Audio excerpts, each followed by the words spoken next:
شهر الخير وحب الغير قيام الليل. شهر رمضان شهر الطاعة والغفران، يقبل علينا بالجود والعطاء. أحبتي متابعي شبكة صوت الناصرية، أنا وأنتم بضيافة الشباب والرياضة، ابقوا معنا. تفتح أبواب الجنة، يغفر لذنوب الأمة، شهر الصبر والهمة.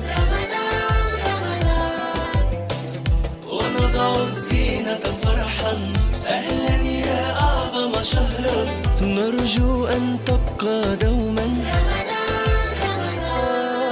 شهر الخير وحب الغير قيام الليل صيام رمضان. أحبتي عدنا لكم من جديد وفي الشباب والرياضة، معي الكابتن مهند السهلاني. السلام عليكم كابتن. حياك الله. اليوم تواجد دار المسنين ورعاية بضيافة الشباب والرياضة. حياك الله استاذ حيدر.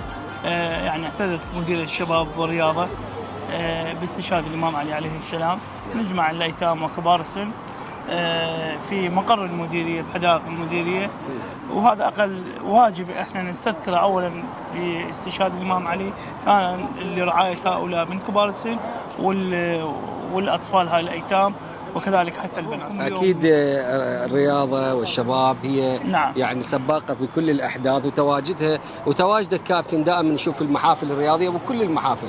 موفقين إن شاء الله. السلام عليكم أستاذ محمد، ورمضان كريم عليك. الله يحفظك إن شاء الله. اليوم تواجدكم بهذا المكان بمديرية الشباب والرياضة. بسم الله الرحمن الرحيم، رمضان كريم عليكم، الله يتقبل أعمالكم في هذا الشهر الفضيل، وعظم الله أجورنا وأجوركم باستشهاد الإمام علي عليه السلام. مبادرة طيبة ورائعة من مدير الشباب والرياضة، وعلى رأسها الكابتن مهند السهلاني مدير المديرية، حول أنه وجبة الإفطار إلى الشباب وإلى الدور الإيوائية اللي تضم دوائرنا، دار المسنين ودار الأيتام ودار الأولاد وكذلك دار الأطفال. السلام عليكم حجينا، رمضان كريم عليك. الله يحفظك. اليوم تواجدك بالدعوة من الشباب والرياضة، اليوم شلون نشوفها دار المسنين، تعامل الدار وياكم، زيارة عدد من المسؤولين، لبوا لكم طلباتكم. نعم. أستاذ دارتنا نظيفة. نعم. كل شيء موجود عندنا. الله يحفظك إن شاء الله. السيد المحافظ زارنا. نعم. سيد مدير الشرطة مال المحافظة زارنا. يا الله موفقين إن شاء الله. وإجوا الكليات صناعة. نعم. هم زارونا. نعم.